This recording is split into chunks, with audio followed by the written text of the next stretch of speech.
ఒక ఉపద్రవం వచ్చిన 6 నెలల లోపే అంటే నవంబర్ 2019లో కాకినాడ సీపోర్ట్ లిమిటెడ్ పై దాని కన్ను పడింది.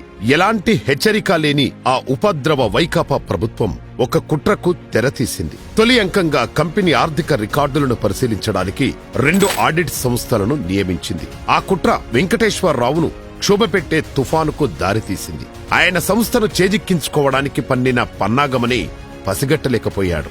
ఆడిటర్లు కంపెనీ లెక్కలను క్షుణ్ణంగా పరిశీలించారు. వారు కంపెనీ ఆదాయాన్ని తగ్గించి ప్రభుత్వ ఆదాయానికి నష్టం వాటిల్లిందని ఆరోపించారు.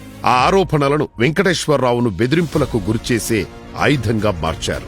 వైఎస్ఆర్సీపీ నేతలు ముఖ్యంగా విజయసాయిరెడ్డి, జగన్ కజిన్ విక్రాంత్ రెడ్డి వెంకటేశ్వరరావుపై ఒత్తిడి తెచ్చారు. వారు తన 41.12 షేర్లను 494 కోట్లకు విక్రయించాలని డిమాండ్ చేశారు. అసలు ఆ షేర్ల విలువ 2500 కోట్లు ఉంటుందని, ఇది అన్యాయమని వెంకటేశ్వరరావు ఆక్రోశించారు. కానీ చెప్పినట్టు చేయకపోతే జైలుకు పంపిస్తామని బెదిరించారు. చివరికి వెంకటేశ్వరరావు ఒత్తిడికి లొంగి వారు సిద్ధం చేసిన షేర్ల విక్రయ ఒప్పందంపై సంతకం చేశాడు.